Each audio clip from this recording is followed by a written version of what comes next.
हरियाणा के बड़े बदमाश का दिल्ली पुलिस ने किया खात्मा। भीषण एनकाउंटर में मारा गया रोमिल बोहरा। दिल्ली पुलिस ने एक कोकार बदमाश को एनकाउंटर में मार गिराया है। दिल्ली हरियाणा बॉर्डर पर हुई मुठभेड़ में वांछित अपराधी रोमिल बोहरा मारा गया है। रोमिल पर हरियाणा सरकार की ओर से 3 लाख रुपए का इनाम घोषित किया गया था। दोनों तरफ से हुई भीषण गोलीबारी में स्पेशल सेल के 2 पुलिसकर्मी भी जख्मी हुए हैं। दिल्ली पुलिस के मुताबिक बोहरा काला राणा नोनी राणा गैंग का बड़ा शूटर था। वह कई बड़ी वारदातों को अंजाम दे चुका था, जिनमें पुलिस को उसकी लंबे समय से तलाश थी। हाल ही में उसने हरियाणा के यमुनानगर में शराब कारोबारी शांतनु की हत्या कर दी थी। इसके बाद हरियाणा सरकार ने रोमिल पर 1 लाख रुपए का इनाम घोषित किया था। रोमिल अभी महज 20 साल का था, लेकिन अपराध की दुनिया में वह बड़ा नाम बनता जा रहा था। यमुनानगर की कासापुर का रहने वाला बोहरा तीरे हत्याकांड में वांछित था। इस घटना को दिसंबर 2024 में अंजाम दिया गया था, जिसके बाद उस पर 1 लाख रुपए का इनाम घोषित किया गया था।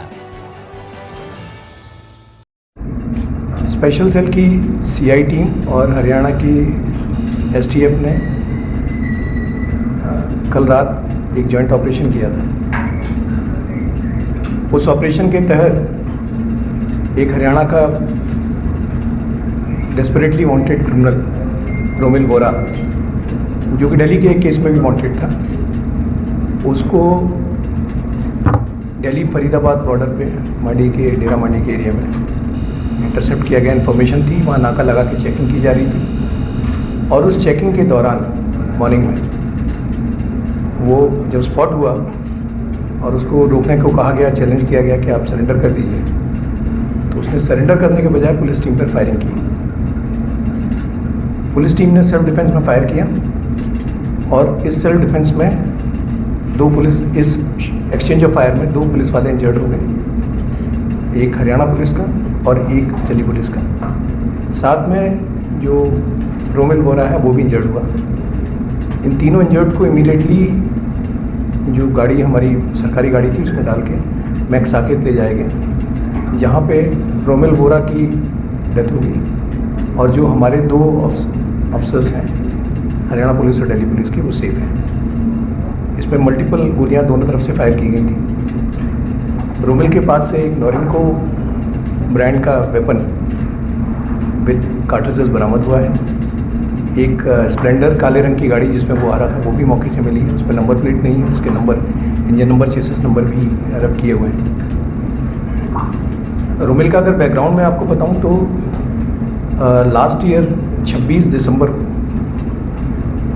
हरियाणा में एक यमुनानगर में ट्रिपल मर्डर हुआ था, जिसमें एक शराब व्यापारी पंकज मलिक और उसके साथ उसके 2 एसोसिएट्स वीरेंद्र और अर्जुन मलिक, इन तीनों को बड़े ब्रूटली रोमिल और उसके 2 एसोसिएट्स उन्होंने मारा था। शुभम पंडित और हेमंत, ये तीनों उसमें वांछित चल रहे थे, वांटेड चल रहे थे। और अभी 13 जून को भी इन्होंने यमुनानगर के एरिया में ही कस्बा शाहबाद में एक शराब व्यापारी शांतनु, उसको बड़े ब्रूटली गोलियों से मार दिया। इसके अलावा वो और कई सारे केसेस में वांटेड थे, जहाँ पर लिकर वेंट्स और लिकर के जो व्यापारी थे उनसे वो एक्सटॉर्शन करता था या वहाँ फायरिंग करता था। इसमें information, basic information, initial information Haryana police से आई थी और हरियाणा पुलिस ने हमारी जो काउंटर इंटेलिजेंस की टीम है, जिसको कि डीसीपी मनीषी चंद्रा हेड करते हैं, वो और उनको असिस्ट अलाप पटेल कर रहे थे, इनको ये बेसिक इंफॉर्मेशन मिली थी और ये सारा ऑपरेशन इन्हीं की सुपरविजन में है। Thank you. रोहित के साथ कुछ और भी बदमाश थे सर जब ये आमना सामना हुआ?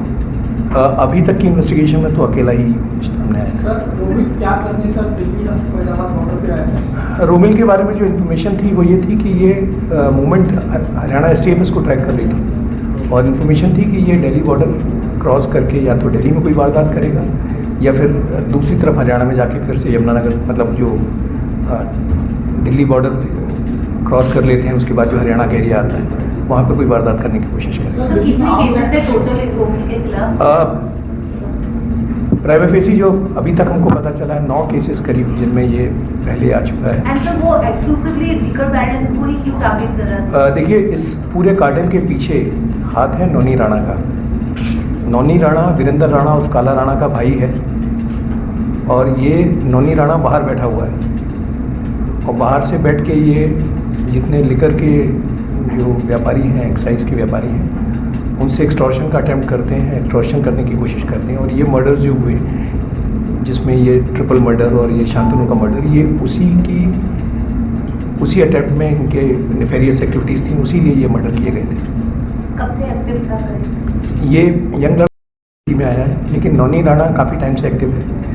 वीरेंद्र राणा और काला राणा को भी मनीषी चंद्रा साहब की टीम ने ही अरेस्ट किया था। एक थाईलैंड से अरेस्ट करके लाए थे, वो एक बहुत अच्छा ऑपरेशन था। तो उसके बाद काफ़ी टाइम तक इस गैंग पे लगाम लग गई थी। उसके बाद में अभी हाल फिलहाल से फिर इसका भाई जो है ये बाहर डंकी के रूट से चला गया और फिर ये बाहर जाके वहाँ से एक इस तरह की हरकतें करता है। ये एक बेसिकली मैसेज है कि जो बाहर बैठ के गैंग चला रहे हैं वो ये ना समझें कि वो इस तरह की एक्टिविटीज़ करके सुरक्षित है। कानून जो है वो उन तक भी पहुँचेगा।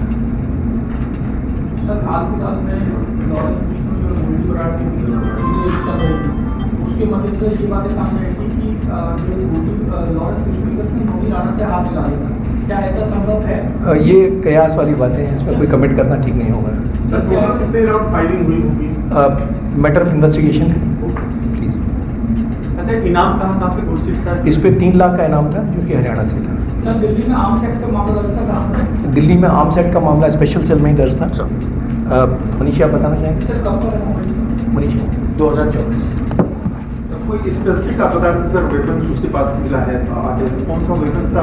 ये एक नोरिंको वेपन है, आप बताएंगे? आप नोरिंको वेपन है, नोरिंको पिस्टल मिला है। जो वेपन होता है इसकी खासियत क्या होती है, किस तरह का होता है?